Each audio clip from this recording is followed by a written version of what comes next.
Bapak Ibu, saudara sekalian, salam jumpa kembali dalam acara seri pengajaran firman Tuhan.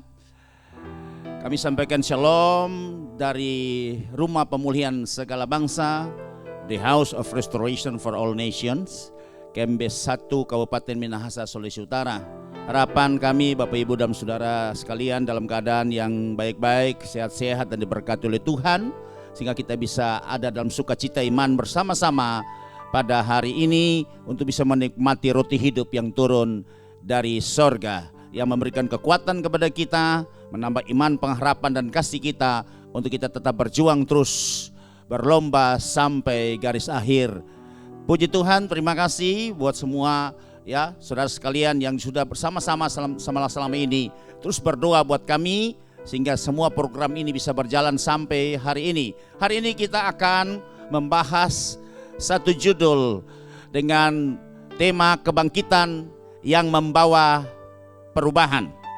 Ayat pokok kita terambil dari surat 1 Korintus pasal 15 ayat 1 sampai dengan 4. Kita masih dalam suasana kebangkitan karena Yesus selama dia bangkit, dia belum naik ke sorga, karena selama 40 hari masih terus mengunjungi, menguatkan, memberikan ketenangan, melepaskan damai sejahtera kepada semua murid-murid rasul yang kemudian akan menjadi rasul dan juga kepada pengikut-pengikut yang lain. Kita akan baca dalam surat 1 Korintus pasal yang ke-15 ayat 1 sampai dengan yang ke-4. Bapak Ibu tentu sudah siap Alkitab masing-masing, dan dalam hitungan yang ketiga kita akan membaca bersama-sama.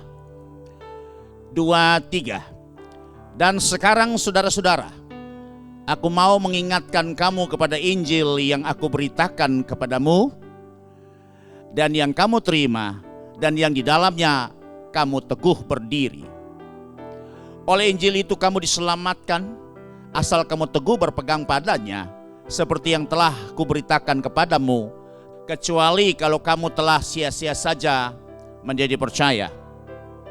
Sebab yang sangat penting telah kusampaikan kepadamu, yaitu apa yang telah kuterima sendiri, bahwa Kristus telah mati karena dosa-dosa kita sesuai dengan kitab suci, bahwa ia telah dikuburkan dan bahwa ia telah dibangkitkan pada hari yang ketiga sesuai dengan kitab suci. Demikian pembacaan ayat pokok kita dengan judul pembahasan hari ini, kebangkitan yang membawa perubahan. Sepanjang sejarah yang menceritakan tentang Yesus Kristus, ini tokoh yang terbesar di dunia, dia menjadi pahlawan bagi semua kaum, bangsa, suku dan bahasa. Tidak ada pahlawan yang lebih besar dari Yesus Kristus. Dan kita tahu sampai hari ini ketika nama disebut, ada sebagian orang membencinya karena kita tahu bahwa Yesus Kristus adalah orang atau pribadi yang benar. Banyak muncul keraguan-raguan tentang kebangkitan Yesus. Banyak teori dari berbagai referensi yang menolak kebangkitan Yesus. Karena satu hal yang fenomenal yang tidak pernah terjadi ya, apalagi pada masa sekarang ini, karena kebangkitan yang dimaksudkan di sini adalah bukan kebangkitan yang biasa-biasa seperti Lazarus mati dan juga anak Yairus mati dan pemuda Nain mati, tapi kebangkitan yang ini adalah kebangkitan yang menggunakan tubuh kemuliaan dan tidak akan mati lagi.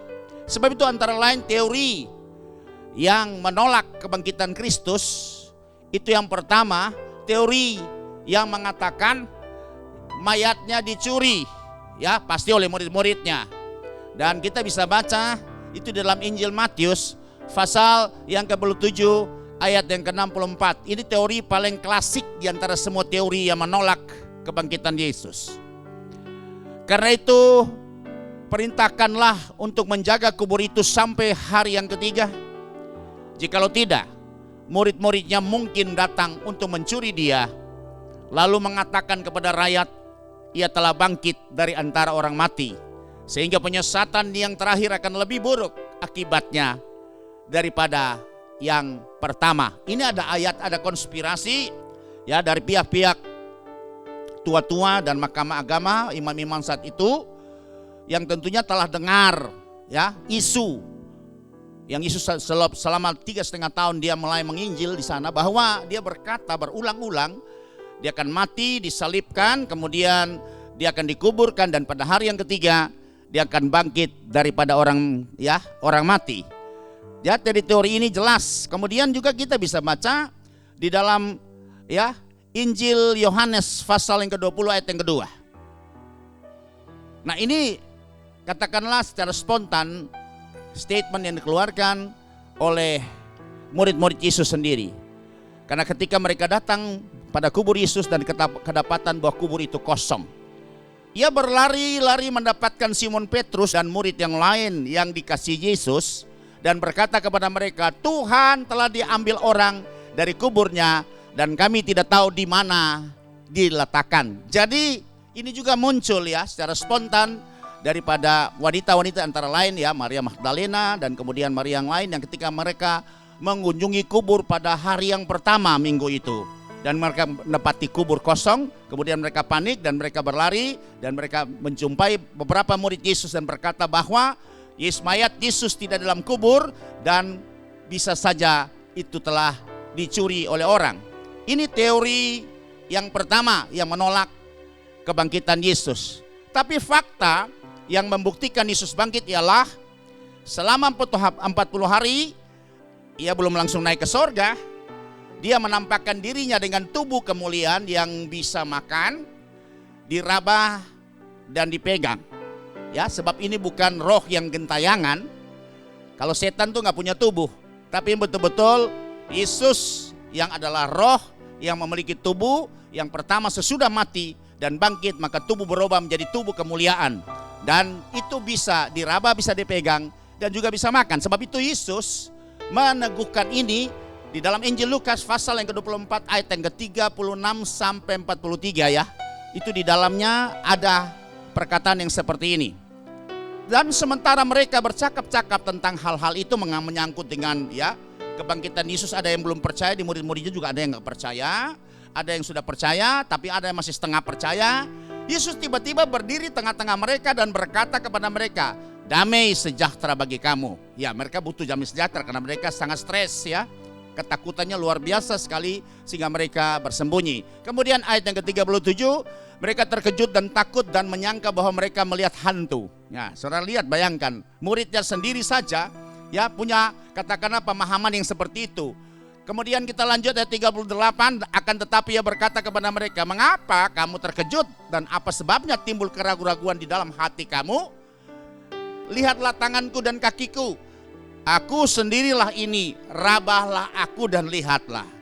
Karena hantu tidak ada daging dan tulangnya seperti yang kamu lihat ada padaku." Ya, ayat selanjutnya, sambil berkata demikian ia memperlihatkan tangan dan kakinya kepada mereka. 41, dan ketika mereka belum percaya karena girangnya yang masih heran, berkatalah ia kepada mereka, "Adakah padamu makanan di sini?" Ayat 42, lalu mereka memberikan kepadanya sepotong ikan goreng. Ia mengambilnya dan memakannya di depan mata mereka yang membuktikan bahwa sungguh dia hidup dan dia bangkit. Jadi Yesus menggunakan tubuh kemuliaan. Itu dia yang sulung. Yang pertama dari Adam sampai Kristus. Nanti kita orang-orang percaya yang mati juga di dalam kebenaran, maka kita juga nantinya waktu dibangkitkan, kita juga akan menggunakan tubuh yang sama. Selanjutnya kita masuk pada teori yang kedua. Ya, teori yang kedua itu mengatakan bahwa Yesus hanya pingsan. Nah, jadi ada beberapa kelompok juga mempercayai bahwa nggak mungkin bangkit. Yesus itu kan cuma pingsan. Ya, karena penganiayaan yang cukup hebat sehingga akhirnya dia pingsan atau dia koma.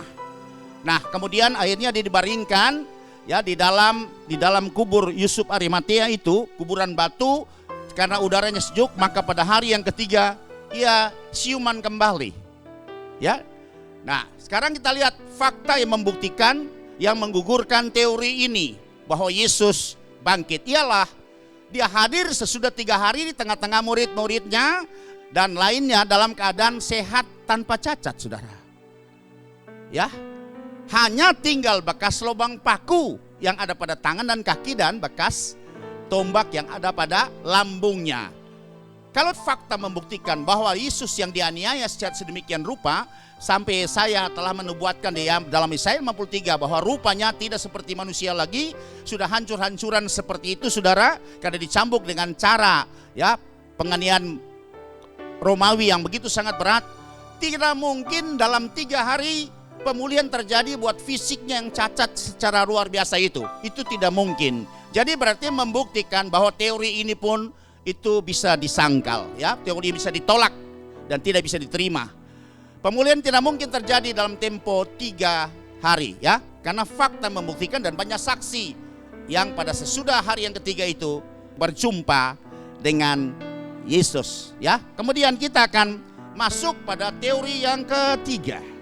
Teori yang ketiga ini adalah teori transfigurasi, artinya perubahan bentuk, perubahan wajah, perubahan figur, yang mengatakan yang mati bukan Yesus tapi Yudas Iskariot yang diserupakan dengan Yesus.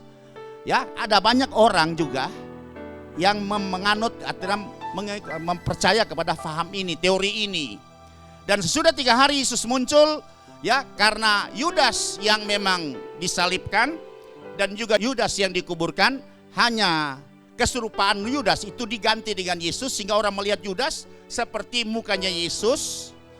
Dan akhirnya orang percaya bahwa Yesus itu yang disalibkan dan Yesus itu yang dikuburkan, padahal sebenarnya tidak demikian. Dan kemudian sesudah 3 hari Yesus muncul di tengah-tengah masyarakat dan berkata ia telah bangkit. Nah, ini adalah teori yang namanya teori transfigurasi. Tapi fakta yang membuktikan Yesus bangkit dan menggugurkan teori ini adalah tidak mungkin ada ucapan luhur dari salib yang berkata, andai kata Yudas yang disalibkan, pada Yudas akan teriak-teriak ya, dalam keadaan yang sangat sadis dan sangat kritis dan sangat luar biasa menderitanya. Yudas pasti berteriak bahwa kamu tuh salah menyalibkan, aku bukan Yesus. Yang kamu lihat hanya keserupaan yang dibuat dengan mujizat Allah itu sehingga membuat aku seperti Yesus yang kamu lihat. Dia pasti akan teriak begitu dalam keadaan yang terdesak. Pasti dia teriak seperti itu.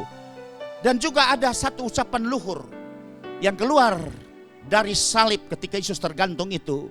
Ya, tidak mungkin bisa Yudas lakukan ini dalam keadaan yang sangat menderita itu.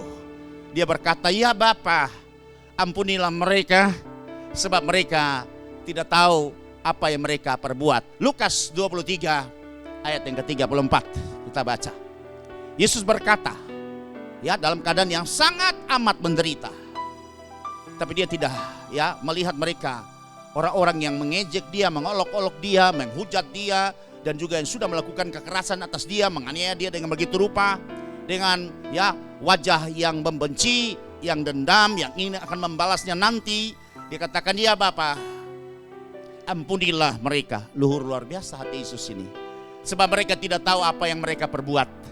Dan mereka membuang undi untuk membagi pakaiannya. Ini demikian perkataan luhur. Jadi tidak mungkin perkataan ini dalam keadaan yang tersiksa sekali, yang menderita begitu luar biasa di luar ya penderitaan yang lain, karena penyaliban ini penderitaan yang paling sangat yang sudah diselidiki daripada penderitaan yang lain, penderitaan yang disalib ini.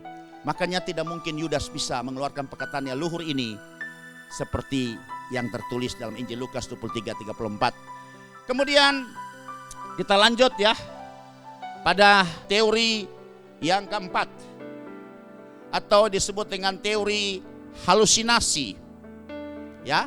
Jadi mereka berkata, oh, ini hanya halusinasi murid-muridnya yang terlalu membayangkan Yesus yang mengasihi dia, yang selalu ya pikirannya hanya terus mengingat-ingat dia. Maka mereka terbawa dalam halusinasi pikiran mereka sehingga melihat seolah-olah Yesus bangkit. Karena Yesus pernah berkata bahwa dia akan bangkit pada hari yang ketiga. Sebab itu dalam halusinasi mereka yang selalu mengingat perkataan Yesus, begitu juga yang selalu ya melihat Yesus bersama-sama tapi sekarang sudah mati, dan akhirnya timbul penglihatan seperti ini. Tapi fakta membuktikan Yesus bangkit dan menggugurkan teori halusinasi ini adalah, secara teori halusinasi tidak akan terjadi dalam waktu yang lama. Artinya ya mungkin pada saat waktu yang emosional yang seperti itu, karena keluarga kita meninggal ya karena kita mengasihi dia, kemudian akhirnya dalam keadaan kita fisik yang sudah semakin lemah, terus kita bisa dapat ya halusinasi atau penglihatan seperti itu. Ya, itu tidak waktu yang lama. Sedangkan Yesus itu menampakkan diri kepada banyak sekali orang yang merupakan murid-muridnya, dan Alkitab mencatat lebih dari 500 orang itu selama 40 hari. Jadi teori ini pasti digugurkan oleh fakta yang membuktikan bahwa Yesus itu bangkit. Kemudian ya, halusinasi biasa dialami oleh 1 atau 2 orang saja. Ya, tidak lebih dari banyak orang semua akan bisa mengalami halusinasi. Tapi Alkitab membuktikan bahwa Yesus itu hadir membuktikan dia bangkit itu kepada 500 orang lebih sebagai saksi hidup mengenai kebangkitannya. Jadi berarti teori ini digugurkan karena fakta membuktikan dan tertulis dalam Alkitab dan kita tahu adalah kebenaran bahwa Yesus menampakkan diri kepada lebih dari 500 orang, dan itu kita bisa baca dalam surat 1 Korintus pasal yang ke-15 ayat 5 dulu kita baca. Bahwa ia telah menampakkan diri kepada Kefas, itu Petrus, dan kemudian kepada ke-12 muridnya. Nah, jadi kepada seluruh murid ya, dan juga kepada Kefas atau Petrus secara khusus. Plus ditambah dengan ayat yang ke-6 dari 1 Korintus 15, sesudah itu ia menampakkan diri kepada lebih dari 500 saudara sekaligus.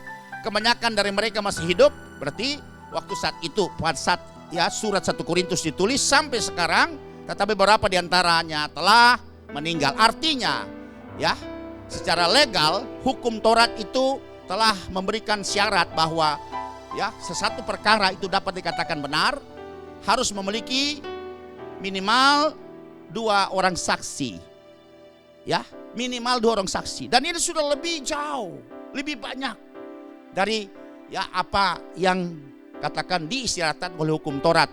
Berarti membuktikan bahwa teori ini gugur karena benar-benar Yesus selama 40 hari itu berkunjung kepada semua murid-murid dan menguatkan mereka dan membuktikan bahwa ia bangkit. Haleluya. Luar biasa bahwa Yesus bangkit.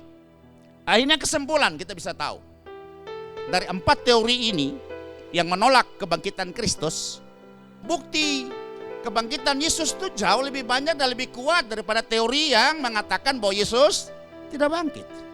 Jauh lebih banyak, jauh lebih nyata, jauh lebih faktual dibandingkan teori-teori yang diciptakan yang menolak kebangkitan Yesus. Selanjutnya kematian Yesus, penguburan Yesus dan kebangkitan Yesus adalah hal yang terpenting untuk apa? Iman kita. Sebab kalau Yesus tidak dibangkitkan, maka sia-sialah kita mengikuti ya, menaruh harapan dan masa depan kita, iman kita, hidup kita, baik yang sekarang maupun yang akan datang, kepada satu pribadi yang mati dan tidak pernah bangkit. Ya, ini yang katakanlah bertapa kita orang yang paling celaka, yang malang, karena kita menaruh harapan kepada satu pribadi yang mati dan tidak pernah bangkit. Tapi kita percaya bahwa iman yang kita letakkan pada Yesus, itu Yesus yang mati, yang dikuburkan, dan kemudian pada hari yang ketiga dia bangkit dan dia menang atas maut. Haleluya saudara. Sehingga iman kita diletakkan pada iman yang pasti, iman yang dasarnya adalah kokoh, dan itu membawa kita kepada keselamatan. Pengharapan kita tidak mengecewakan dan menjadi pemberitaan utama daripada Injil yang disampaikan itu di dalam surat 1 Korintus pasal yang ke-15 ayat yang ke-3 sampai dengan ayat yang ke-4. Sebab yang sangat penting, ini sangat penting, terpenting berarti. Terpenting dari mana? Ada dari 7 peristiwa besar yang sudah kita belajar beberapa waktu yang lalu. Ada 7 peristiwa besar, lahir, kemudian mati, dikuburkan, kemudian yang keempat adalah ya bangkit, yang kelima dia naik ke sorga, yang keenam turun Roh Kudus, yang ketujuh adalah kedatangan dia pada kali yang kedua untuk menjemput setiap orang yang percaya kepada dia. Jadi berarti dari 7 peristiwa besar ini Paulus katakan kepada orang Korintus, karena orang Korintus juga masih ragu-ragu, banyak sebagian juga menolak bahwa Yesus itu bangkit. Sebab itu Paulus dengan tegas menulis di dalam 1 Korintus pasal 15 ini ayat yang ketiga, sebab yang sangat penting telah kusampaikan kepadamu, yaitu apa yang telah kuterima sendiri dari Tuhan, berarti bahwa Kristus telah mati karena dosa-dosa kita. Luar biasa saudara lihat. Ini fokus daripada iman pengharapan kita, bahwa dia mati mengganti kita. Harusnya kita yang mati karena dosa pelanggaran dan kejahatan kita, tapi Yesus yang mengganti semua orang. Ya, dari mulai saat itu sampai saat ini, bahwa dosa dan kesalahan pelanggaran kita ditanggung oleh Yesus. Dia tebus ya dosa kita, sebab itu dia harus mati karena dosa kita. Sesuai dengan kitab suci, perhatikan, Kristus mati. Berikut ayat yang keempat, bahwa ia telah dikuburkan. Jangan lewatkan bagian yang ini penting juga, bahwa ia telah dikuburkan. Karena Yesus 3 hari itu gak nganggur dikubur loh. Dia kala maut ada 3 hal yang dia buat. Yang pertama adalah dia mengkampanyekan, dia proklaim bahwa semua hutang ya yang diakibatkan kalau dosa Adam dan hukum Taurat itu telah aku bayar lunas. Itu dia proklaim, dia crusade atau dikampanyekan, atau dalam bahasa disebut Yunani disebut dengan kuraso ya. Kemudian dia ambil kunci maut dan kunci kerajaan maut. Kemudian yang ketiga, dia melucuti pemerintahan iblis atas setiap orang percaya. Ya, sebab itu dia melucuti kekuatan iblis. Sebab itu iblis telah dilucuti kekuatannya, telah dilucuti kuasanya. Bagi kita, maka iblis itu tidak bisa berbuat apa-apa lagi kepada setiap orang yang sudah lahir dari Allah. Kuasa si jahat tidak bisa akan menjamahnya. Demikian tertulis dalam surat 1 Yohanes pasal yang kelima ayat yang ke-18. Dan dia bangkitkan, perhatikan, dan ia telah dibangkitkan pada hari yang ketiga sesuai dengan kitab suci. Jadi perhatikan, ini hal terpenting yang merupakan titik tolak dasar daripada Injil, itu adalah bahwa Yesus telah mati untuk dosa-dosa kita. Kemudian dia dikuburkan untuk ya menyelesaikan semua keterikatan kita dengan iblis.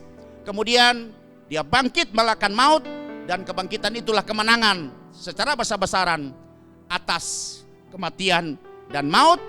Dan kita melihat di situ bahwa itulah ya pengharapan kita menjadi pengharapan yang tidak mengecewakan. Sebab itu Paulus katakan, tetapi andai kata Kristus tidak dibangkitkan, maka semua yang kita harapkan, semua iman kita yang bergantung kepada Yesus, yang meletakkan pada Kristus ya, dan pemberitaan kami juga menjadi sia-sia karena kami dusta.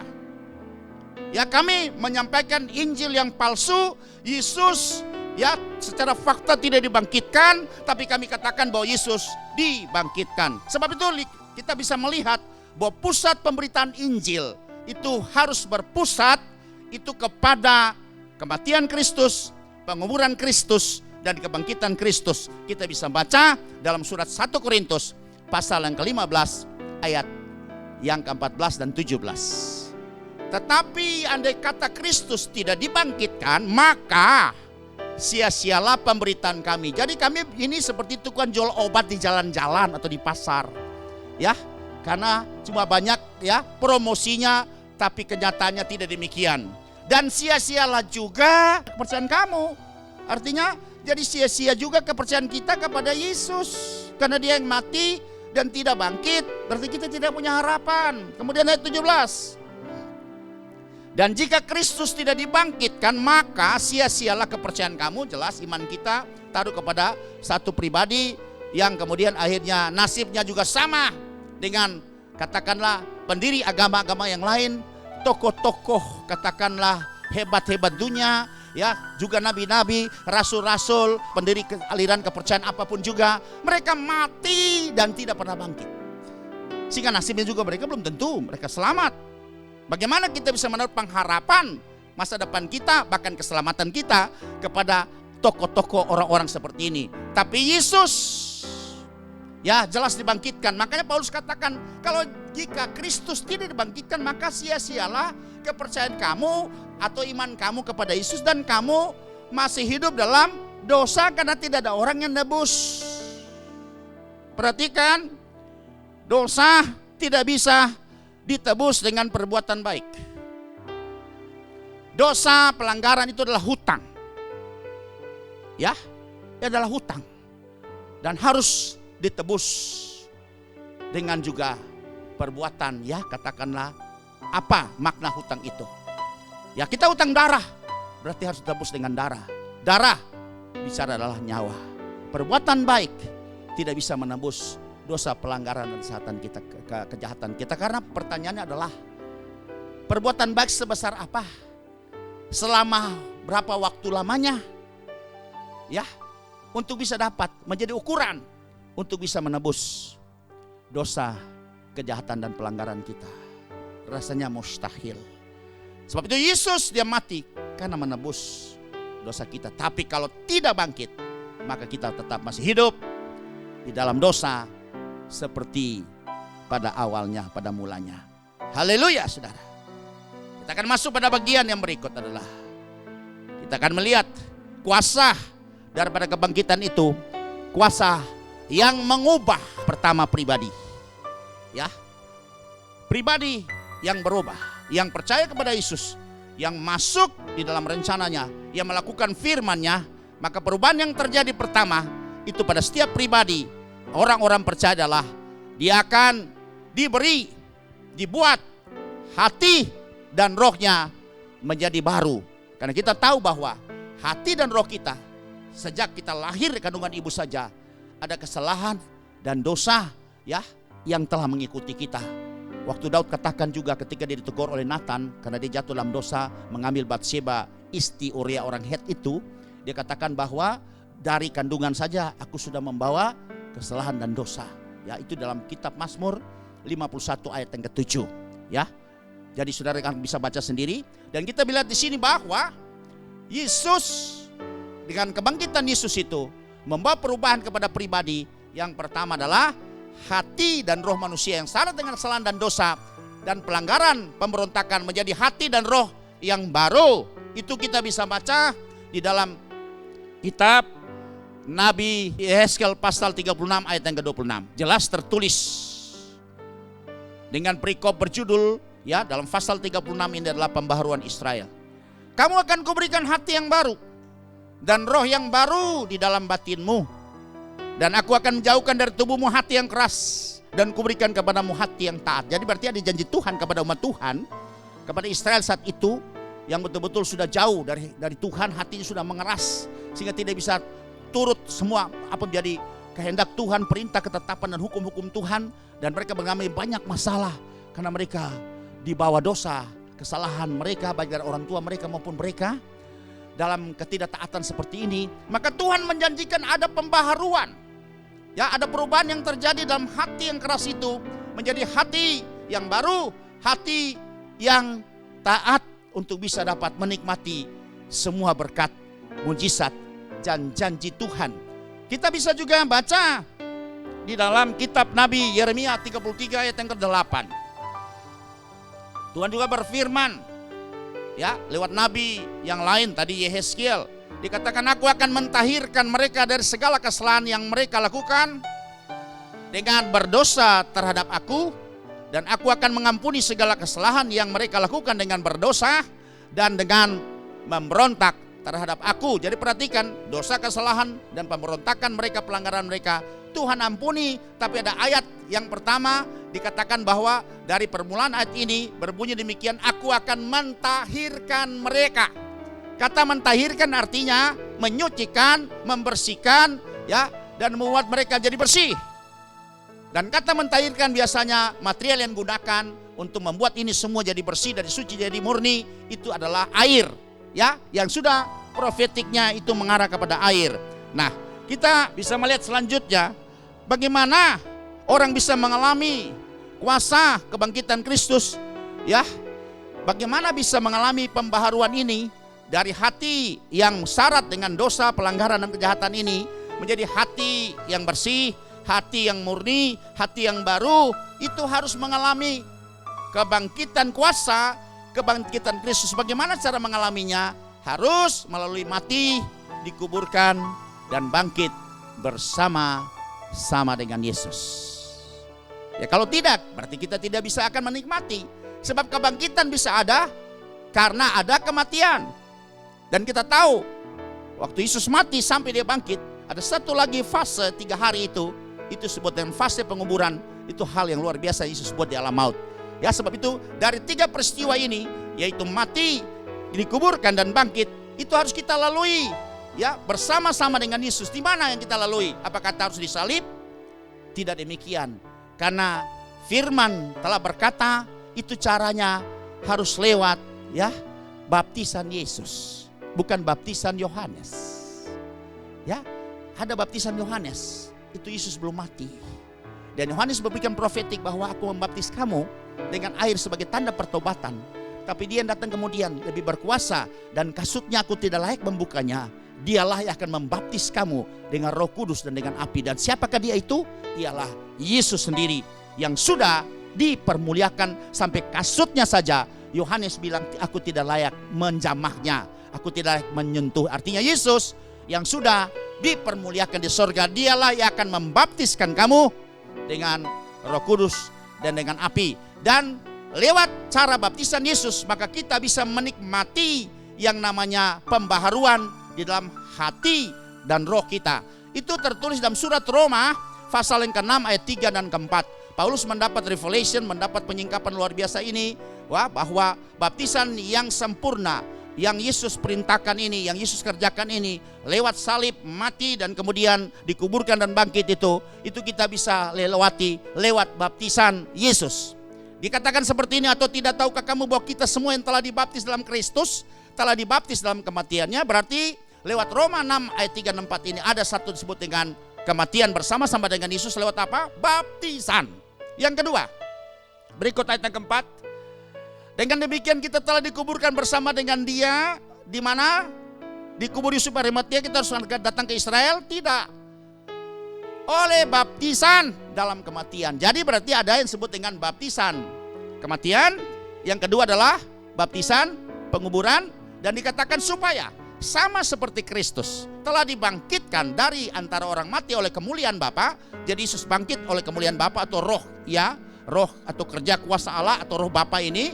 Demikian juga kita akan hidup dalam hidup yang baru, hidup yang diubahkan, hidup yang berubah dari hati yang lama, yang tidak taat, yang syarat dengan kejadisan, syarat dengan dosa, pelanggaran, dan kejahatan, menjadi hati yang bersih, hati yang tahir, dan hati yang roh, dan roh yang baru. Tolong perhatikan ini, saudara.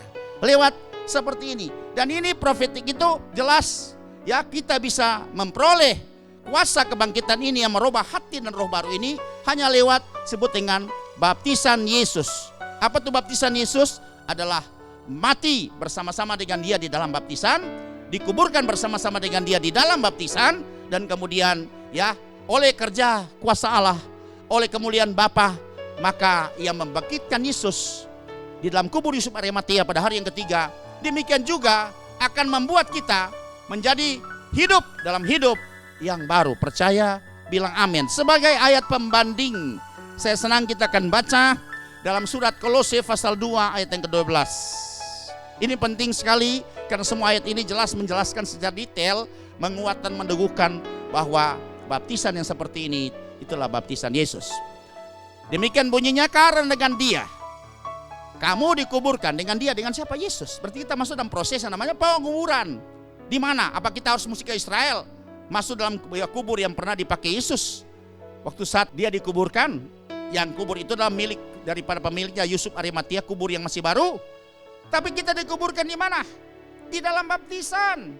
Dan di dalam dia kamu turut dibangkitkan juga oleh kepercayaanmu kepada kerja kuasa Allah, atau tadi kemuliaan Bapa yang membangkitkan Yesus dari antara orang mati. Dia juga, ya, membangkitkan kita untuk memperoleh hidup yang baru oleh kepercayaanmu kepada kerja kuasa Allah yang telah membangkitkan dia, Yesus, dari antara orang mati. Demikian kata firman Tuhan. Dan kemudian juga ayat pembanding yang lain kita bisa baca di dalam Yehezkiel pasal 36 dari ayat 25 sampai 26. Ini profetik juga dengan perikop berjudul pembaharuan Israel. Israel itu umat. Nah, kalau kita umat baru, profetik ini juga masih berlaku untuk kita. Kita adalah Israel pembaharuan. Aku akan mencurahkan kepadamu air jernih. Perhatikan tadi di, ya, kitab Nabi Yeremia 33 ayat yang ke-8 pun sama berkata bahwa Tuhan akan mentahirkan kita. Nah, di sini katakan juga Tuhan katakan Tuhan akan mencurahkan kepada kita air jernih. Untuk apa?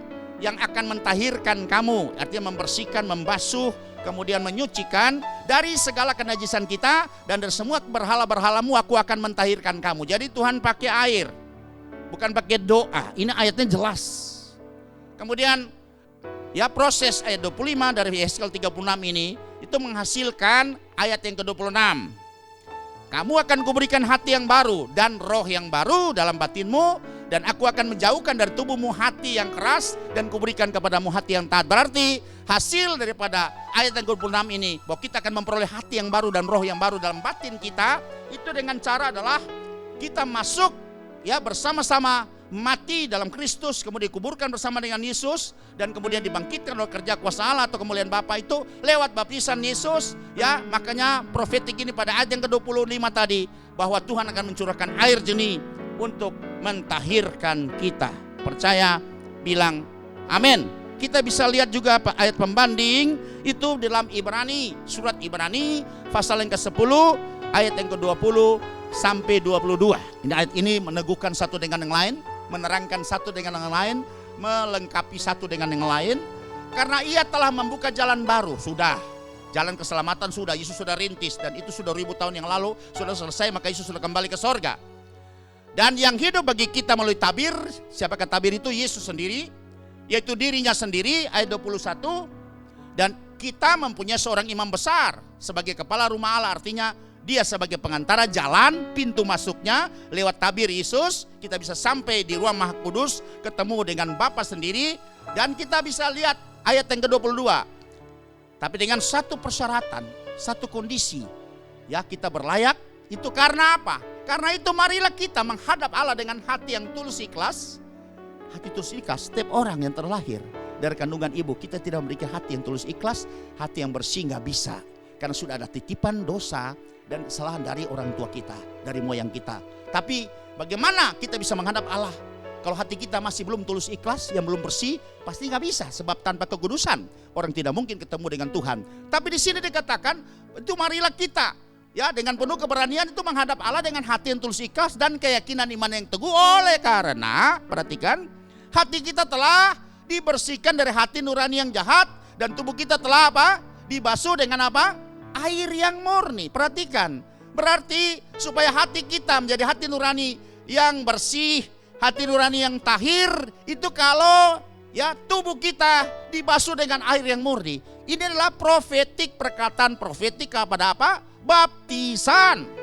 Sebab itu baptisan itu adalah satu proses yang luar biasa dahsyatnya, luar biasa kuasanya untuk bisa bagaimana membentuk hati kita menjadi hati yang tahir, hati yang baru, dan roh yang baru dalam batin kita. Ini ayat yang berkata seperti itu, sehingga kita akan berlayak bisa masuk menghadap Allah karena kita sudah memiliki hati yang bersih. Ya, tapi caranya bagaimana untuk membersihkan hati nurani kita yang jahat? Itu dengan cara lewat tubuh kita dibasuh dengan air yang murni, artinya ya memberikan gambaran, memberikan petunjuk buat kita. Ini adalah satu proses untuk membersihkan hati lewat baptisan air. Ini ayat yang menjalankan seperti itu. Sebab itu kita lihat ayat yang lain lagi yang meneguhkan ya untuk apa yang kita pelajari hari ini.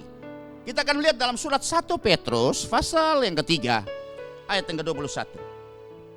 Nah, juga kamu sekarang diselamatkan oleh kiasannya, yaitu baptisan. Kalau terjemahan yang lain dikatakan kamu sekarang diserupakan ya seperti itu oleh baptisan. Maksudnya bukan untuk membersihkan kenajisan jasmani. Perhatikan, baptisan atau permandian ini atau pentahiran ini bahasa Alkitab yang lama itu bukan untuk membersihkan kenajisan jasmani, artinya kotor yang di luar kita, termasuk daki ya, segala kotor-kotor yang ada pada semua kulit tubuh jasmani kita. Bukan, melainkan untuk memohonkan hati nurani yang baik kepada Allah. Perhatikan, supaya hati nurani kita menjadi hati nurani yang apa? Yang bersih, hati nurani yang baik, hati nurani yang tulus ikhlas seperti yang Ibrani katakan tadi. Tapi harus lihat ada kata kuncinya, oleh kebangkitan Yesus Kristus. Pasti dalam orang mati. Jadi berarti ada baptisan di mana yang kita bisa peroleh yang memiliki kuasa kebangkitan Yesus Kristus. Tidak pada baptisan Yohanes. Sebab baptisan Yohanes Yesus belum mati. Belum mati mana mungkin ada kuasa kebangkitan. Ya, sebab itu pastilah sesuai dengan apa yang disampaikan lewat Paulus ya dalam Roma 6 ayat 3 dan 4 tadi. itu sebut dengan baptisan Yesus, yaitu mati bersama dengan Yesus, dikuburkan bersama dengan Yesus, dan bangkit oleh kemuliaan Bapa untuk kita memperoleh hidup yang baru, artinya hati dan roh yang baru di dalam batinia kita. Percaya, bilang amin. Demikian kata firman Tuhan. Ya, jadi berarti kuasa yang mengubah, ya, kuasa kebangkitan yang mengubah itu yang pertama adalah hati manusia. Kepada pribadi adalah hati dan roh manusia supaya kita bisa bersekutu dengan Allah. Buktinya apa? Ketika hati dan roh kita yang sudah ditahirkan, yang sudah disucikan, ya, yang sudah menjadi tulus ikhlas, yang sudah menjadi hati yang baik, maka otomatis pasti kita akan terima Roh Kudus di dalam hati kita. Karena Roh Kudus, karena ini janji Tuhan, dan kita bisa baca janji itu tertulis dalam kitab Nabi Hezkiel pasal yang ke-36 ayat yang ke-27. Tadi kita sudah baca 25, 26, 27. Ini 3 ayat profetik yang luar biasa dengan perikop berjudul Pembaharuan Israel. Nah, saya senang kita baca aja 3 ayat ini supaya kita lebih jelas lagi. Ini penting sekali. Hal-hal yang sangat esensi daripada, ya, keselamatan kita, pintu keselamatan kita. Aku akan mencurahkan kepadamu air jernih, profetik baptisan air, ya. Dia akan mentahirkan kamu, artinya membersihkan, memurnikan dari segala kenajisan dan semua berhala-berhalamu. Aku akan mentahirkan kamu dari semua kenajisan, ya, dosa, pelanggaran, pemberontakan kita semua sudah bercokol, ya, sampai itu pada hati kita. Kemudian ada 26, proses ini menghasilkan, kamu akan kuberikan hati yang baru, perhatikan, dan roh yang baru di dalam batinmu. Kadang-kadang orang memakai ayat ini cuma 1 ayat, padahal ada proses 25 baru dapat hasil 26. Ya, karena Tuhan berjanji kamu akan diberi hati dan roh yang baru. Oke, tapi bagaimana caranya? Harusnya lewat 25 bahwa Tuhan akan mentahirkan kita pakai air supaya kita dibaharui dalam hati dan roh dan menjauhkan dari hati kita, ya, tubuh, hati yang keras dan diberikan kepada hati yang taat. Sesudah proses ini terjadi adalah hati yang baru dan roh yang baru dalam batin kita, maka Tuhan akan menindaklanjuti pada ayat yang ke-27. Perhatikan, Rohku, Tuhan, ya, akan Tuhan berikan diam di dalam batinmu, dan Tuhan akan membuat kamu hidup menurut segala ketetapan Tuhan dan tetap berpegang pada peraturan-peraturan Tuhan dan melakukannya. Perhatikan, kalau hati dibersihkan pada ayat 25 jadi hati yang tahir, hati yang baru, ya, perubahan yang terjadi seperti itu, maka otomatis maka Tuhan akan menaruh Roh Kudusnya, Roh Tuhan di dalam hati kita yang bersekutu dengan roh kita. Maka disitulah kita menjadi orang yang baru, perubahan yang terjadi karena, ya, proses daripada kuasa kebangkitan itu lewat mati, dikuburkan, dan bangkit bersama-sama dengan Yesus. Itu kita bisa peroleh lewat baptisan Yesus. Yang saya ulangi lagi, yang tertulis di dalam surat Roma pasal yang ke-6 ayat 3 sampai dengan ayat yang ke-4. Haleluya. Kita lanjut lagi pada bagian berikut. Kuasa yang mengubah tadi pribadi adalah hati dan roh manusia. Nah, sekarang juga kuasa kebangkitan yang mengubah pribadi adalah, sudah bisa lihat para murid dan rasul hidup diubahkan. Kita sudah tahu ceritanya, pada Yesus ditangkap, disalibkan, semua mereka ketakutan. Tadinya waktu Tuhan berkata pada perjamuan terakhir, malam ini, ya, gembala akan diambil oleh kawanan domba dan iman kamu akan semua goncang. Tapi Petrus tampil, Petrus tepuk dada, kalau mereka lain boleh goncang, tapi aku sekali-kali tidak akan pernah terjadi. Tapi apa yang terjadi? Waktu Yesus dibawa kepada Kayafas imam besar, dan salah satu, ya, katakanlah budak perempuan imam besar itu berkata, ini orang Nazaret pengikut Yesus. Dan ya, Petrus menyangkal. Berulang dikatakan Petrus menyangkal, Petrus mengutuk diri, bahkan bersumpah bersungguh Petrus tidak mengenal Yesus yang sekarang diadili di imam besar itu. Makanya dikatakan di sini bahwa yang tadinya mereka, ya, penakut, lari kocar-kacir ketika, ya, gembala ditangkap, menyangkal, mengutuk diri, bersumpah. Tapi dengan perubahan yang terjadi akibat kebangkitan Kristus ini, maka mereka diberi kekuatan yang baru. Ya, Tuhan melepaskan damai sejahtera atas mereka. Tuhan mengunjungi mereka selama 40 hari, dan situ timbul kembali keberanian menghalau semua ketakutan dalam proses begitu cepat. Petrus menjadi begitu berani. Ya, mereka bisa berkumpul di balkon Yerusalem menanti Roh Kudus. Mereka bisa tampil di khalayak ramai, padahal mereka takut sekali. Karena orang mencari mereka, pasti mereka pikir Yesus yang jagoannya saja sudah disalibkan, apalagi mereka pengikutnya. Pasti ya selanjutnya itu giliran mereka. Tapi Petrus yang bisa berkumpul di atas ya di rumah loteng itu, ya di tengah-tengah kota Yerusalem itu membuktikan bahwa dia tidak takut lagi, dia sudah berani lagi sambil menanti janji Bapa supaya mereka akan diperlengkapi dengan kekuasaan dan tempat yang maha tinggi ketika Roh Kudus turun atas mereka. Sesudah mereka mengalami kuasa kebangkitan ini, sesudah mereka bisa melihat bagaimana Yesus ya yang mati, dikuburkan dan bangkit dan sudah naik ke sorga, itu membuat iman mereka dibaharui kembali. Pengharapan mereka dibaharui kembali, ya ketakutan dihalaukan oleh Tuhan sendiri karena kebangkitan Kristus itu membawa harapan yang baru. Dan Petrus menjadi begitu berani untuk memberitakan Injil.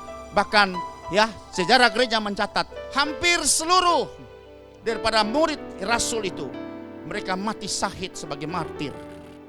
Sejarah gereja mencatat seperti itu. Dan saya tampilkan 3 tokoh di sini. Ya, bagaimana perubahan yang terjadi akibat kuasa kebangkitan Kristus itu, sehingga pribadi berubah. Simon Petrus, ya nama Simon Petrus, Simon. Kemudian waktu Tuhan panggil dia Simon tuh, Simeon tuh, ya artinya orang yang suka mendengar. Itu dalam bahasa Ibraninya Simeon itu orang suka mendengar. Jadi ya Tuhan bilang kamu bukan Simon lagi, tapi kamu jadi Kefas. Itu bahasa Arab artinya batu, atau dalam bahasa Yunani sebut dengan Petros. Yang tadinya seorang pengecut berubah menjadi pemberita Injil yang sangat berani, dan akhirnya mati disalib di Roma, kepala ke bawah, kaki ke atas. Dan itu membuktikan bahwa kuasa kebangkitan ini membuat mereka berubah dari pribadi yang pengecut, penakut, menjadi pribadi yang berani, yang terus memberitakan kabar sukacita ini, Injil Evangelion ini, kabar kemenangan ini kepada semua orang, bahwa Yesus yang telah disalibkan, yang sudah bangkit, telah menjadi Tuhan dan Kristus kepada semua orang. Haleluya. Sebab itu Petrus sekali berkhotbah pada hari Pentakosta, 3.000 orang percaya dan dibaptis. Dia khotbah lagi, 5.000 orang percaya, dan seterusnya semakin hari semakin luar biasa. Karena ya akibat daripada mereka mengalami kuasa kebangkitan Tuhan Yesus dari antara orang mati. Betapa luar biasa kuasa ini. Sebab itu Bapak Ibu harus juga alami kuasa ini. Kemudian yang kedua adalah Stefanus di depan mahkamah agama. Ya, waktu dia diadili karena mereka merasa terganggu dengan pemberitaan Stefanus ini. Stefanus adalah salah satu di antara 7 diaken ya diangkat oleh Petrus untuk bisa melayani orang-orang miskin dan para janda. Tapi Stefanus yang penuh iman dan roh, dia membuat mujizat luar biasa di zaman itu. Dan bagaimana orang melihat itu, orang-orang Yahudi dari Libertini, kemudian dari juga Kirene, kemudian juga dari Alexandria, mereka berdebat dengan Stefanus, tapi mereka kalah dalam berdebat. Sebab itu mereka mempengaruhi penguasa kota itu dan memfitnah bahwa orang ini menghina hukum-hukum Musa dan juga menghina bait kudusnya, sehingga dia diadili. Dan sudah bisa lihat di depan mahkamah agama dengan begitu gagah perkasa pembelaan Stefanus. Itu ditulis di dalam Kisah Rasul pasal 7. Itu bisa baca dari ayat 1 sampai 53. Luar biasa sekali pembelaan Stefanus secara kronologis. Dia cerita bagaimana panggilan Abraham sampai kepada Yesus yang mereka salibkan. Dan disitulah ya akhirnya Stefanus dirajam dengan batu sampai mati. Tapi peristiwa luar biasa ketika dalam keadaan yang seperti itu, ya dia tidak diberi roh martir, sehingga tidak membuat dia takut, tidak membuat dia pengecut lagi, tapi dia berhadapan dengan kematian itu dengan gagah perkasa sampai membuat ya seorang yang nama Saulus itu tentunya bingung karena Saulus menjadi komandan eksekutor pada saat itu. Semua orang akan merajam Stefanus, itu melepaskan jubahnya ya di kaki daripada Saulus, dan kemudian mereka merajam Stefanus sampai mati. Tapi sebelum itu dia bisa melihat bagaimana langit terbuka dan dia melihat kemuliaan Allah. Ya, dikatakan dalam ayat yang ke-56 dari Kisah Rasul pasal yang ke-7. Lalu katanya, sungguh aku melihat langit terbuka dan anak manusia berdiri di sebelah kanan Allah. Wow, sudah lihat. Dia sudah dapat vision seperti itu. Berarti bagaimana kemuliaan Tuhan menyelimuti dia. Sehingga tentunya dia seperti mati rasa. Karena dia ada di dalam kemuliaan Tuhan. Di dalam lingkupi Tuhan. Dia terus dilingkupi oleh Tuhan, Roh Kudus melingkupi dia. Sehingga dia begitu gagah. Dan ayat 57 kita bisa baca.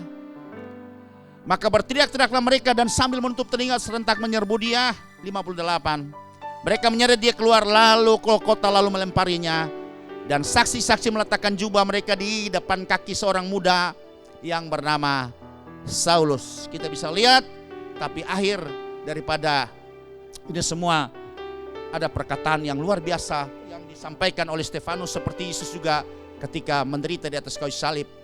Dalam proses kematiannya kita bisa baca itu pada ayat selanjutnya, pada ayat yang ke-59. Sedang mereka melemparinya, Stefanus berdoa katanya. Sudah lihat ini, luar biasa nih.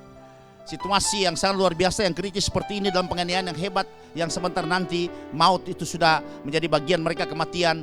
Tapi mereka sempat berdoa untuk mengampuni, memberkati orang-orang yang sudah melakukan hal yang jahat kepada mereka, ya pada dia. Yaitu dikatanya, ya Tuhan Yesus terimalah rohku, ayat 60. Sambil berlutut ia berseru dengan suara nyaring, Tuhan janganlah tanggungkan dosa ini kepada mereka. Dan dengan perkataan itu meninggallah ia, dan dia disambut oleh Yesus yang berdiri, bukan duduk saudara, berdiri di sebelah kanan Bapa di sorga. Satu penghormatan. Yesus ya menyambut Stefanus dengan penghormatan tertinggi. Sebab itu Yesus melakukan standing ovation, berdiri menyambut orang-orang yang luar biasa ini, orang istimewa ini, yang sudah memuliakan nama Tuhan lewat penderitaan yang luar biasa seperti ini. Seperti Yesus juga tergantung di kayu salib, hal yang sama juga. Dan Tuhan bangga kepada orang-orang yang seperti ini. Bagaimana dengan saudara dan saya? Haleluya. Kita masuk pada bagian yang berikut. Pribadi yang ketiga, Paulus melepaskan kebanggaan masa lalunya dan sangat menderita karena Injil. Ya, waktu dia mengenal Yesus dan kuasa kebangkitannya, kita bisa baca dalam surat Filipi pasal yang ketiga, itu ayat yang ke-7 sampai 11. Tetapi apa yang dahulu merupakan keuntungan bagiku, sekarang kuanggap rugi karena Kristus. Malahan segala sesuatu kuanggap rugi karena pengenalan akan Kristus Yesus Tuhanku lebih mulia daripada semuanya. Oleh karena dialah aku telah melepaskan semuanya itu dan menganggapnya sampah supaya aku memperoleh Kristus, ayat 9, dan berada dalam dia bukan dengan keberadaanku sendiri karena mentaati hukum Taurat, melainkan dengan kebenaran karena kepercayaan kepada Kristus, yaitu kebenaran yang Allah anugerahkan berdasarkan kepercayaan, ayat 10. Yang ku kehendaki ialah mengenal dia dan kuasa kebangkitannya dan persekutuan dalam penderitaannya, di mana aku menjadi serupa dengan dia dalam kematiannya, ayat ke-11, supaya aku akhirnya beroleh kebangkitan dari antara orang mati. Paulus mengerti betapa mulianya, betapa agungnya, betapa luar biasanya kuasa ini, sehingga dia bilang, yang dulu aku kejar menjadi kebanggaanku, aku lepas semua. Rugi waktu aku ya jalani semua ini untuk bisa mendapat semua degree-degree ini. Dan semua kebanggaan itu aku anggap sampah kalau dibandingkan dengan kemuliaan yang aku peroleh lewat kuasa kebangkitan itu yang bekerja dalam hidupku, membuat aku akan menjadi serupa dengan Kristus. Bahkan ketika kalau aku mati, aku pasti akan bangkit dalam tubuh kemuliaan yang sama dengan Kristus. Haleluya. Demikian ketiga orang ini yang diubah karena mengalami kuasa kebangkitan Yesus Kristus lewat mati, dikuburkan, dan bangkit bersama-sama dengan Kristus. Kebenaran, kita masuk yang berikut lagi. Perubahan yang terjadi yang berikut adalah kebenaran yang berdasarkan hukum Taurat itu berubah kepada Injil. Nah, saudara perhatikan ini. Ini hal yang sangat esensi, yang sangat prinsip, bahwa salah satu yang penting juga dari perubahan yang terjadi akibat Yesus mati, dikuburkan, dan bangkit adalah perubahan yang terjadi. Yang tadinya orang masih terus ya melakukan Taurat, hukum-hukumnya, ketetapan dan peraturannya, itu berubah kepada Injil Yesus Kristus. Berubah kepada Injil Yesus Kristus sesudah mereka mengalami yang namanya kuasa kebangkitan. Berubah, saudara. Makanya kita bisa melihat, kalau dulu sebelum ada Injil Kristus, Yesus Kristus, keselamatan itu diperoleh karena kebenaran melakukan hukum Taurat, dan hampir semua mereka gagal. Hanya satu pribadi yang berhasil, yaitu Yesus. Ya, dia tidak berdosa kepada Taurat, sebab itu dia menebus setiap orang yang melanggar, yang berdosa kepada Taurat. Ya, sudah perhatikan itu. Jadi kita lihat kebenaran berdasarkan hukum Taurat berubah kepada Injil. Sebab itu kita tidak lagi berdasarkan kebenaran kita. Sekali ini saya katakan dengan penuh kasih, bahwa kebenaran kita tidak lagi berdasarkan hukum Taurat. Percaya, bilang amin. Tapi kebenaran kita sekarang berubah kepada Injil Yesus Kristus. Percaya, bilang amin. Dan kita bisa membaca dalam surat Roma pasal yang pertama ayat 16 sampai 17. Supaya kita jangan rancu, karena akhir ini ada sebagian sekte yang muncul, yang kemudian menampilkan kembali orang harus kembali kepada Taurat. Ya, makan juga dengan cara Taurat pada imamat yang ke-11. Padahal itu telah berlalu, karena diganti dengan yang baru yang luar biasa, adalah Injil Yesus Kristus. Sebab aku mempunyai keyakinan yang kokoh dalam Injil. Perhatikan dalam Injil, karena Injil adalah kekuatan Allah yang menyelamatkan setiap orang yang percaya.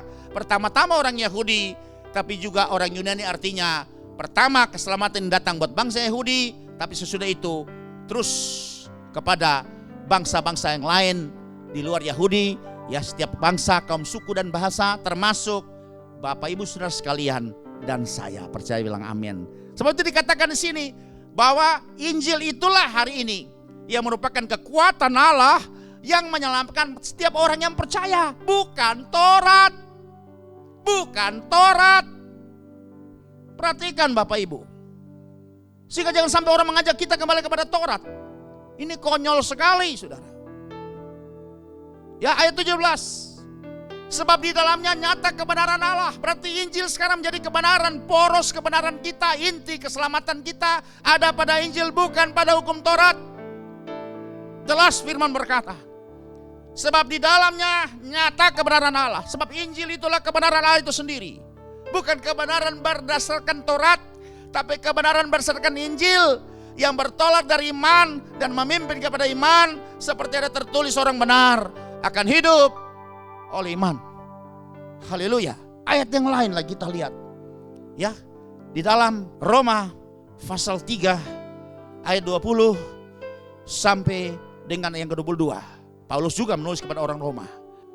Sebab tidak seorang pun yang dapat dibenarkan di hadapan Allah oleh karena melakukan hukum Taurat. Jelas, karena justru oleh hukum Taurat orang mengenal dosa. Ayat 21. Tetapi sekarang, itu dulu boleh sebelum Yesus mati. Tapi sekarang sesudah Yesus mati, sesudah Injil diberitakan tanpa hukum Taurat. Saya ulangi lagi, tetapi sekarang, bukan dengan hukum Taurat, tanpa hukum Taurat, kebenaran Allah telah dinyatakan seperti yang disaksikan dalam kitab Taurat dan kitab-kitab para nabi. Jadi Taurat telah memberikan profetik untuk masa depan bahwa kita akan dibenarkan. Itu tidak lagi kepada hukum Taurat, tapi oleh Injil Yesus Kristus. Percaya, bilang amin. Haleluya. Ayat 22. Yaitu kebenaran Allah karena iman dalam Yesus Kristus bagi semua orang yang percaya, sebab tidak ada perbedaan. Haleluya. Kita lihat lagi ayat berikutnya sebagai pembanding dalam surat Galatia pasal yang kedua ayat yang ke-16. Kamu tahu bahwa tidak seorang pun yang dibenarkan oleh karena melakukan hukum Taurat. Jelas, saudara. Kenapa kembali kepada Taurat? Tetapi hanya oleh karena iman dalam Kristus Yesus. Sebab itu kami pun telah percaya kepada Kristus Yesus, supaya kami dibenarkan oleh karena iman dalam Kristus dan bukan oleh karena melakukan hukum Taurat. Sebab tidak ada seorang pun yang dibenarkan oleh karena melakukan hukum Taurat. Galatia pasal 3 ayat 1 sampai 5. Paulus katakan kepada orang Galatia, dia rada kesal dan kecewa ini. Makanya dalam surat Galatia pasal 3 ini jelas, hai orang-orang Galatia yang bodoh. Bayangin, kalau hari ini hamba Tuhan bicara kepada jemaat bodoh, wah kabur semua itu mereka. Hamba Tuhan gak ada kasih, gak punya etika, ya kasar. Emang Tuhan Yesus gak pernah kasar? Petrus saja bilang jauhkan, Tuhan bilang setan kau. Iya saudara, kadang-kadang kita terlalu memenjarakan sesuatu yang ada prinsip-prinsip yang harus mesti kita ya pegang. Harus kita mengerti, hai orang-orang Galatia yang bodoh, siapakah yang telah mempesona kamu, membuat kamu terbuai, mabuk kepayang? Bukankah Yesus Kristus yang disalibkan itu telah dilukiskan dengan terang di depanmu? Ayat berikut. Hanya ini yang hendak ku ketahui daripada kamu, adakah kamu telah menerima Roh Kudus karena melakukan hukum Taurat, atau karena percaya kepada pemberitaan Injil? Ya, sementara kita lihat apa sih isi daripada inti pemberitaan Injil itu. Nah, kita akan lihat nanti. Kemudian ayat yang ketiga, adakah kamu sebodoh itu? Wah, ini bodoh nih Paulus bilang kepada orang Galatia. Harapan saya, ya jangan terjadi buat saudara ini yang sama dengan orang Galatia yang sudah terima Roh Kudus lewat Injil, balik lagi ke hukum Taurat. Bodoh, saya katakan. Bodoh. Seperti Paulus katakan, adakah kamu sebodoh itu? Kamu telah mulai dengan roh, maukah kamu sekarang mengakhirinya di dalam daging? Karena Taurat itu bicara daging. Ya, semua yang dilakukan Taurat itu berdasarkan hukum lahiriah, bukan roh. Pada Yesus telah ngomong dengan perempuan Samaria, akan tiba saatnya penyembah yang benar akan menyembah Bapa dalam roh dan kebenaran, dan sekarang sudah tiba saatnya karena Bapa adalah roh, maka sembahlah dia dalam roh dan kebenaran. Berubah saudara. Dengan kematian, kebangkitan dan penguburan kebangkitan Yesus, maka perubahan terjadi. Kebenaran yang berdasarkan hukum Taurat berubah menjadi Injil, berubah kepada Injil. Percaya bilang amin. Apa jangan ya perkataan ini datang kepada kita. Adakah kamu sebodoh itu? Kamu telah memulai dengan roh, maukah kamu sekarang mengakhiri dalam daging? Ya, urusan apa dengan makan-makan saudara? Orang lahiriah dulu hukum Taurat oke, tapi hari ini kita tidak ada urusan yang begituan saudara. Haleluya. Ayat yang keempat kita baca. Sia-siakah semua yang telah kamu alami sebanyak itu? Ya, bisa menikmati kasih karunia.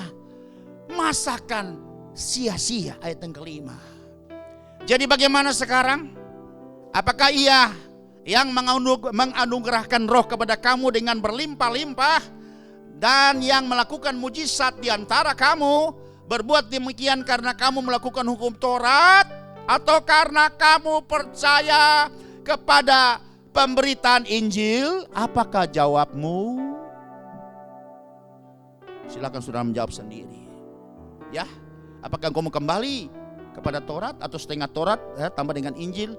Jadi kacau balau saudara. Ya, sehingga muncul sekte di zaman ini yang mengacau balaukan, padahal kita sudah masuk pada hukum yang luar biasa, ya, yaitu hukum Kristus. Hukum yang dibawa yang namanya kasih karunia. Haleluya. Ya, haleluya. Hukum Taurat tidak ada pengampunan, tapi hukum Kristus dibawa kasih karunia. Diberi kesempatan buat kita yang bersalah berdosa untuk bisa diampuni kembali dan dipulihkan kembali. Percaya bilang amin. Haleluya. Kemudian selanjutnya, ya, bagian B daripada 2 Romawi ini, kebenaran berdasarkan hukum Taurat berubah menjadi ya kepada Injil. Paulus memberitakan Injil atau kabar baik atau kabar kemenangan yang olehnya kamu diselamatkan. Ya, itu harus percaya kepada apa? Kepada kematian Kristus, penguburan Kristus, dan kebangkitan Kristus. Jelas saudara, itu ditulis bahwa Injil yang diberitakan itu berdasarkan 3 peristiwa ini. Itu kita bisa baca, tadi kita sudah baca kan? Ya, dan saya ulangi, senang kita ulangi lagi dalam surat 1 Korintus pasal yang ke-15 ayat 1 sampai dengan yang ke-4.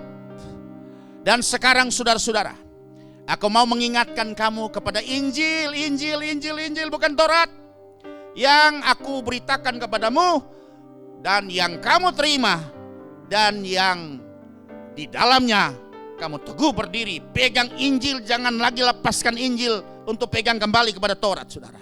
Itu sudah berlalu. Kita bukan hidup di zaman Taurat lagi, tapi kita hidup di zaman Injil, karena Yesus telah mati dan telah bangkit dan naik ke sorga. Haleluya. Ayat 2. Oleh Injil itu, bukan oleh Taurat, saudara. Demi kasih karunia aku berkata, oleh Injil itu kamu diselamatkan. Bukan Taurat yang menyelamatkan, Injil. Kamu diselamatkan asal kamu teguh berpegang pada Injil, tentu padanya, seperti yang telah kuberitakan kepadamu. Kecuali kalau kamu telah sia-sia saja menjadi percaya kepada Injil dan kembali kepada Taurat. Ya, mungkin saya dapat katakan seperti itu. Ya, sebab itu inti pemberitaan ini, Injil itu ada pada 3 peristiwa, dan kita baca pada ayat ketiga dan keempat. Sebab yang sangat penting, first of all, ya, artinya yang prioritas dari semua 7 peristiwa itu, yang terdepan telah kusampaikan kepadamu, yaitu apa yang telah ku terima sendiri, ialah bahwa Kristus telah mati karena dosa-dosa kita, jelas sesuai dengan kitab suci. Ayat yang keempat, bahwa ia telah dikuburkan dan bahwa ia telah dibangkitkan pada hari yang ketiga sesuai dengan kitab suci. Paulus bilang fokus Injil ada pada 3 peristiwa ini. 1, ya, adalah kematian Kristus. 2, penguburan Kristus. Dan yang ketiga adalah kebangkitan Kristus. Itu adalah Injil. Itu adalah, katakanlah, esensi daripada Injil itu sendiri, yang membawa kita kepada keselamatan. Kalau tidak percaya kepada 3 peristiwa ini, maka kita pasti akan binasa. Percaya? Bilang amin. Haleluya. Mari kita baca lagi dalam 1 Korintus 15 ayat yang 14. Saya akan detail sekali di sini, karena ini sangat penting sekali dari pelajaran kita hari ini, bahwa pelajaran kita kebangkitan itu membawa kepada perubahan, ya. Tetapi yang kata Kristus tidak dibangkitkan, kata bangkit itu semua mewakili mati dan dikuburkan. Kalau Tuhan bilang bangkit, tidak mungkin bangkit kalau tidak mati. Tidak mungkin pingsan itu dikatakan bangkit, tidak, saudara. Kalau pingsan, kalau kembali itu sudah dikatakan siuman. Tapi kata bangkit berarti lewat mati, dikuburkan. Maka sia-sialah pemberitaan kami, dan sia-sialah juga kepercayaan kamu kepada Yesus. Kepada Yesus. Haleluya. Ya, ini tokoh yang luar biasa. Kabar baik itu kenapa? Yesus mati tapi bangkit, itu kabar baik, saudara. Tapi kalau Yesus mati dan tidak bangkit, itu kabar buruk, saudara. Tapi kalau kabar baik artinya kita punya pengharapan, punya masa depan. Karena Yesus yang mati itu bangkit kembali dan tidak mati lagi. Dan siapa yang mengikuti dia pasti mengalami hal yang sama. Kita mati hari ini, tapi kita juga akan bangkit. Sebab itu Paulus katakan dalam Filipi 1:21, kalau hidupku adalah Kristus, makanya mati adalah keuntungan. Percaya, bilang amin. Haleluya. Haleluya. Kita baca di dalam surat 2 Timotius pasal yang kedua ayat yang ke-8. Ingatlah ini. Wow, Paulus katakan kepada anak didiknya Timotius, ya, artinya kamu ingat ini, bahwa Yesus Kristus yang telah bangkit dari antara orang mati, yang telah dilahirkan sebagai keturunan Daud, ini berarti sebagai manusia, itulah yang ku beritakan dalam Injilku. Berarti poros, ya, inti pemberitaan Paulus mengenai Injil yang membawa keselamatan adalah mengenai kematian Yesus, penguburan Yesus, dan kebangkitan Yesus yang membawa kemenangan pada setiap orang yang percaya, diselamatkan dan memiliki masa depan. Percaya, bilang amin. Haleluya. Artinya kita dapat menarik kesimpulan, elemen penting dalam Injil ialah kematian Kristus, penguburan Kristus, dan kebangkitan Kristus. Inilah elemen penting, inti dari pemberitaan Injil itu, dan inti daripada Injil itu sendiri. Haleluya. Kemudian bagian C dari 2 Romawi, kebenaran bukan lagi berdasarkan Taurat tapi berubah menjadi kepada Injil. Dan dikatakan di sini bagian C, Injil adalah kabar baik. atau kabar kemenangan. Dalam bahasa Yunani disebut dengan evangelion. Bahwa juru selamat kita hidup dan berkuasa. Sekali lagi saya katakan bahwa Injil itu kabar baik. Kalau Yesus yang mati dan tidak bangkit kembali, berarti bukan kabar baik, tapi kabar buruk, kabar celaka, kabar duka cita. Tapi hari ini saya membawa kabar baik kepada saudara sekalian dimanapun engkau berada yang sedang mengikuti acara ini, bahwa Injil itu adalah kabar baik, ya, bahwa juru selamat kita Yesus Kristus yang merupakan pokok pengharapan kita, iman percaya kita, yang kita taruh pengharapan iman kita dan masa depan kita, itu adalah hidup dan berkuasa. Dia telah mati dan telah bangkit dari kematian, dan maut tidak berkuasa lagi atas dia. Dia, ya, berkuasa atas sakit penyakit. Sebab itu sudah lihat waktu Yesus ada dalam Matius 7 pasal 7 dan seterusnya, bagaimana banyak sekali melakukan kesembuhan-kesembuhan kepada orang yang menderita sakit, segala macam sakit, saudara. Yang lumpuh berjalan, buta melihat, bahkan dia, ya, katakanlah, ya, bisa meneduhkan danau yang begitu mengamuk dengan taufan yang nyaris menenggelamkan perahu ketika mereka bersama-sama dengan Yesus menuju kepada Gerasa. Dia berkuasa atas sakit penyakit, dia berkuasa atas alam semesta, dan dia berkuasa atas setan. Dan sampai di Gerasa, bagaimana dia bisa mengusir legion setan yang mengikat, ya, salah satu orang yang dirasuk di Gerasa. Ya, ini membuktikan bahwa kuasa kerajaan maut, kuasa setan-setan pun tunduk kepada kuasa Yesus, karena dia telah bangkit dan hidup, dan dia berkuasa baik atas sakit penyakit kita. Dikatakan oleh bilur-bilur, sakit penyakitmu sembuh. Apapun yang kau mengalami goncangan, badai taufan yang sekarang melanda kehidupanmu, baik kehidupan pribadimu lewat sakit penyakit, atau kehidupan keluarganya, hubungan suami istri, hidup nikahmu, atau dengan anak-anakmu yang jadi pemberontak hari ini, ya, dengan perusahaan pekerjaanmu, kredit mungkin di bank, atau dengan segala macam yang kau alami hari ini, bahwa badai taufan itu yang sedang menggoncang hidupmu, itu bisa diteduhkan oleh Yesus, karena dia adalah penguasa alam semesta. Percaya, bilang amin. Atas setan-setan dan atas maut sekalipun, atas kematian, Yesus berkuasa karena dia telah mengalahkan maut. Saya senang kita baca dalam surat Ibrani pasal 7 ayat yang ke-25. Haleluya. Tidak percuma kita bisa percaya, ya. Nabi boleh banyak, rasul boleh banyak, pendiri agama boleh banyak, tokoh hebat-hebat boleh banyak, tapi semua mereka mati, dikuburkan dan tidak pernah bangkit-bangkit lagi. Tapi Yesus yang kita percayai, ya, yang dari Nazaret, yang pernah terlahir di Bethlehem Efrata, yang telah mati 2000 tahun yang lalu, yang dikuburkan di dalam kubur Yusuf Maria Amatia, dan 3 hari kemudian dia bangkit oleh kemuliaan Bapa. Yesus itulah yang merupakan junjungan kita. Yesus itulah yang merupakan iman kita, yang kita taruh pengharapan kita, dan kita pasti akan tidak kecewa. Kita pasti akan bisa menikmati semua janji Tuhan. Percaya, bilang amin. Karena itu ia sanggup juga menyelamatkan dengan sempurna semua orang yang oleh dia datang kepada Allah, sebab ia hidup senantiasa untuk menjadi pengantara atas mereka. Bayangkan saudara, hidup kita ini, ya, baik yang sekarang ini maupun yang akan datang nanti, itu sudah betul-betul menjadi jaminan.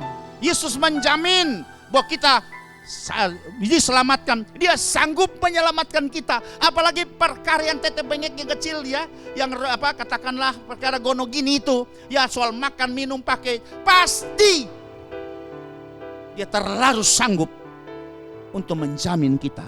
Sedangkan keselamatan yang mempertaruhkan nyawa kita saja, Yesus sanggup dengan sempurna, ya, menyelesaikan itu di atas kayu salib. Apalagi cuma persoalan makan minum, saudara.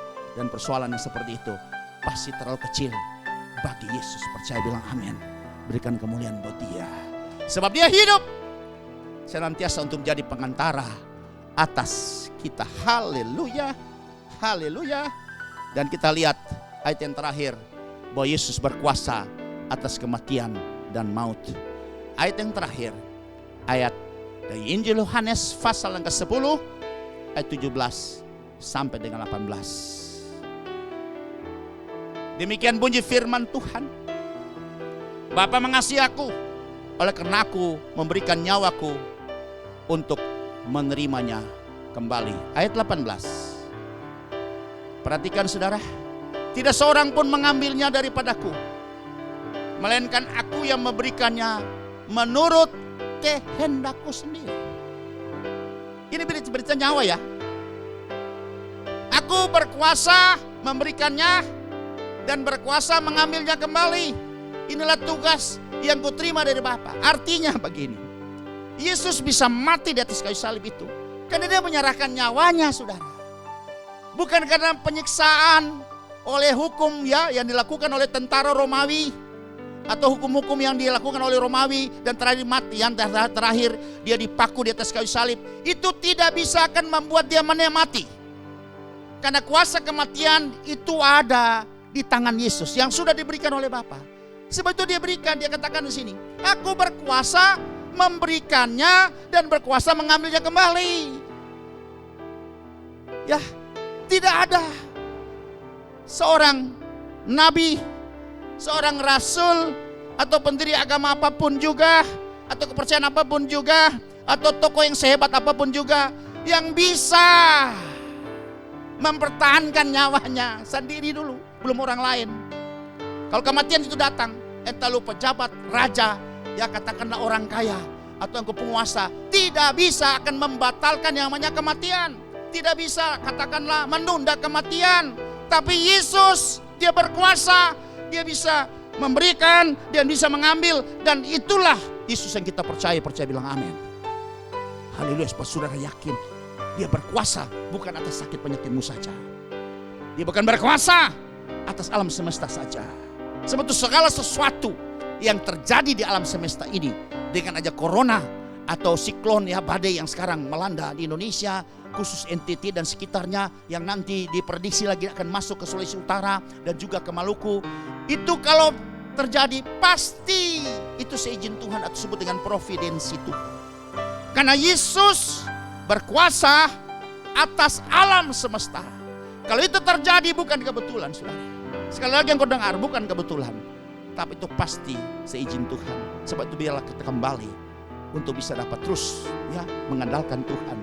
Karena semua bisa terjadi untuk memproses kita, supaya iman kita semakin percaya, supaya kita bisa melihat ada sesuatu hal yang luar biasa yang kita belum mengerti sekarang. Dengan aja COVID-19 yang sudah berlangsung, sudah masuk tahun yang kedua ini, saya percaya itu juga seizin daripada Tuhan itu sendiri yang berkuasa memberi dan berkuasa mengambil.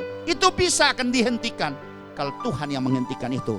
Kalau tidak satu kekuatan manusia yang bisa akan menghentikan yang namanya virus corona ini. Dengan vaksin dan bentuk apa saja tidak bisa akan, kalau sampai Tuhan belum izinkan bahwa itu akan berakhir. Dengar baik saudara, sebab itu dikatakan di sini, itulah yang aku ya lakukan. Aku bisa memberikan kembali dan aku juga bisa mengambil kembali. Sebab itu saudara lihat di atas kayu salib, Yesus katakan, ke dalam tanganmu aku serahkan nyawaku. Yesus yang menyerahkan, bukan karena pembunuhan yang dilakukan oleh tentara Romawi, pasukan Romawi. Bukan saudara. Dia tidak bisa akan mati kalau Yesus tidak menyerahkan nyawanya. Haleluya. Sebab itu pada hari yang ketiga dia mengambil kembali nyawa itu. Dan dia hidup kembali. Dan saya percaya kunci maut, kunci kerajaan maut ada dalam kuasa Yesus. Sebab itu hari ini saudara, hidupmu, matimu itu ditentukan oleh Yesus. Percaya bilang amin. Mati hidup ada dalam tangan Tuhan. Haleluya saudara. Haleluya. Sebab itu hari ini alami kuasa itu. Mati bersama dengan Yesus, dikuburkan bersama dengan Yesus, dan bangkit bersama dengan Yesus. Maka kuasa itu akan terimpartasi dalam hidupmu. Dan kuasa itu akan mengubah hidupmu. Kuasa itu akan memenangkan, membawa kita kepada kemenangan demi kemenangan, kepada kemuliaan demi kemuliaan. Haleluya. Haleluya. Amin. Berbahagia setiap orang yang mendengar firman Tuhan, ya, menerimanya, memeliharanya, dan melakukannya. Kita berdoa. Bapa yang baik, yang mengasihi kami dengan kasih kekal, hamba sudah menyampaikan kebenaran firman-Mu. Isi hatimu yang Kau taruh buat hamba-Mu. Hamba sangat terbatas, tapi kami percaya Roh Kudus yang terlalu mampu akan menjabarkan kembali, memeteraikan, menerangkan secara sempurna dalam setiap hati pribadi yang sudah mendengar kebenaran firman Tuhan ini dimanapun mereka berada. Kami percaya kekuatan yang baru bisa menjadi bagian daripada kami semua. Oh, ada Tuhan pengharapan yang baru, ada semangat yang baru, ada sukacita yang baru, ada gairah yang baru, dan roh kami akan bernyala-nyala kembali. Sebab itu hari ini dimanapun Anda berada, kalau yang sakit, kau percaya telah disembuhkan oleh Tuhan. Kalau engkau punya masalah apapun juga, Yesus berkuasa atas masalahmu. Yesus berkuasa atas semua persoalanmu. Apa persoalan rumah tanggamu, hubungan suami istri, persoalan dalam keluargamu dengan anak-anakmu, persoalan usaha pekerjaanmu, persoalan menyakit sakit penyakitmu, kesehatanmu, apapun juga yang engkau hadapi hari ini, Yesus sanggup mengatasi semua itu, karena Dia di atas segala-galanya. Dia di atas semua. Dia berkuasa atas alam semesta. Dia berkuasa atas sakit penyakit. Dia berkuasa atas setan-setan. Dan Dia berkuasa juga atas maut dan kerajaan maut. Haleluya, saudara. Yakinkan itu. Terima kasih Tuhan. Kami percaya firman tidak akan kembali sia-sia. Berikan kekuatan yang baru, pengharapan yang baru buat kami semua. Sebab itu hari ini semua rancangan kuasa kegelapan di alam roh untuk mendatangkan kecelakaan bahkan maut, baik lewat kecelakaan lalu lintas, baik lewat bencana alam, lewat juga badai apapun juga, lewat virus bakteri kuman COVID-19, atau lewat tangan orang fasik, oh tidak akan bisa dapat mendatangkan hal yang celaka atas kami, karena kami terlalu percaya Tuhan kami senantiasa melindungi kami, memelihara kami, menjamin kami, mengasihi kami sampai Maranatha Tuhan Yesus datang pada kali yang kedua. Saatnya kami akan berpisah. Kami percaya kami tidak akan berpisah dengan tangan yang hampa, tapi dengan iman sekarang kami mengangkat menadahkan tangan kami dan siap kami menerima berkat yang datang dari Bapa kami yang sungguh mengasihi kami.